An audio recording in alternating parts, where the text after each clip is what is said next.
We are Chris and Darcy Pine, and I had a joke, but it really doesn't work after that. I was going to say, and yes, we're responsible for this, in a kind of self-deprecating way, but now it just sounds like I'm bragging, doesn't it? My wife and I were talking last night, as a matter of fact, and she has something to share, and she was saying there's a part of what she's going to share that makes her cry, and she didn't know if she'd be able to get through it.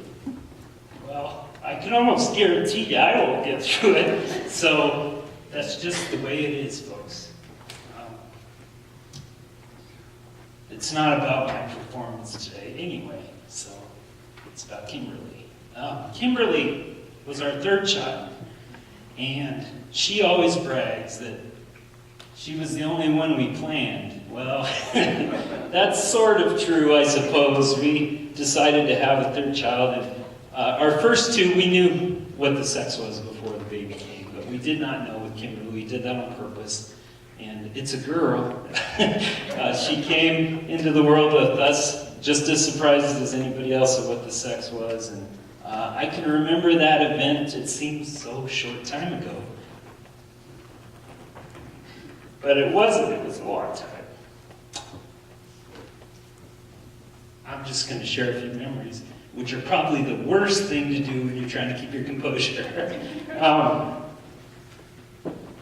I'll try to keep it short so we don't sit up here and have a tear fest. But I remember about, 17 and a half years probably ago, I was up for a promotion at work, and I had interviewed and done the best I could, but I didn't get the job. I didn't get it. And so you have those disappointing feelings and that little bit of depression, I suppose. But I had to go home and take care of the kids because my wife was working that particular night. And I remember holding Kimberly.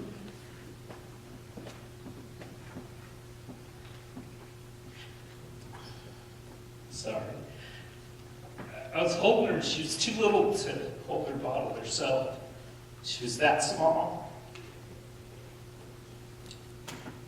And I remember this because it impacted me. Sorry. I'm already ready. As I fed her, and she would smile around her bottle, and you know, those things that babies do, they grab your hand on the bottle and all that stuff. All that stuff just kind of melted away. And it became very evident to me that that's not important. All that stuff that we put our efforts into, it's important, but it's not all that important. And there'll be other promotions, there'll be other opportunities, but your family is what matters. And Kimmy pointed that out to me before she could even hold her own bottle. There was another time. I shared this before. I don't know if Kimmy likes it or not when I share this memory. She's never really indicated, but some of you may have heard this story before. She was 2 years old or so. And by far, I have not been the perfect parent. But this day, I think I did it pretty good. She had done something wrong. I don't even remember what it was. It doesn't really matter what it was. But I sat her down in her room, and I said, Kimberly, you do not act that way. You sit here on this bed, and you think about that for a few minutes, and I'll come back and we'll talk about it. Controlled, pretty calm, not out of anger. I was doing good that day. Well, Kimberly's response, and I'll try to impersonate it as best I can, went something like crossed her arms, crossed her legs, and made this sound that sounds something like this. Huh! And it's one of those moments as a parent where you're not really supposed to laugh, but it was overwhelmingly funny that she was so stubborn and didn't like me disciplining her. But it was not just that moment, but many moments since then that we determined that Kimberly was a strong-willed child. That's the word they use for it these days. And that's not a bad thing. It just is. It just is. And I must say that has served her very well over the years through the struggles and the things that she's had to endure. I'll try to get through this, especially when she had to have major surgery when she was 12 years old. She's a tough young kid at the time, and she's grown into an impressive, wonderful young lady. Congratulations, Katie Tyler.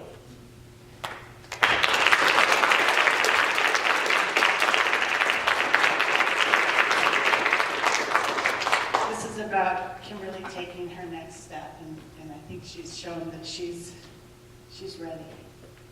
Kimberly, at 9 months, you took your first step with your dad. You get to see it for a while. Since then, you learned to talk and to sing and to dance and to drive. You accepted Christ and were baptized, and you had major surgery, got a job, reached the goals that we set for you for school. And so here we are at graduation, not really a step, more like a bridge. We may not be completely sure where it leads, but we think that you're equipped to go and explore that next path.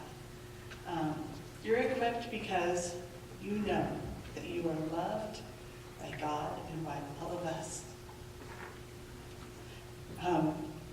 And you know that you're gifted, obviously. At least that's what we keep telling her. Also by God and by your teachers and by your parents and your family and your friends.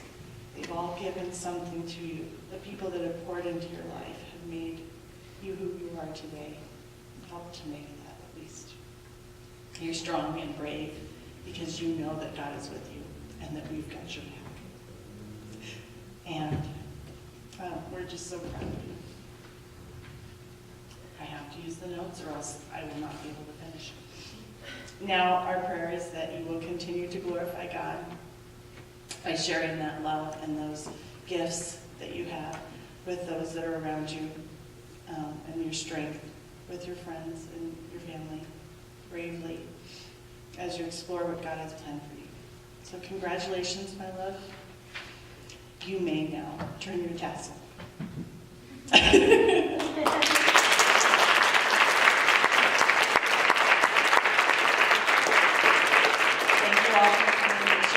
Wonderful moment with us. We have refreshments downstairs, and we would love for you to come and ask her what that song is about that you didn't understand. All right. I guess you're dismissed is what we would say. Congratulations.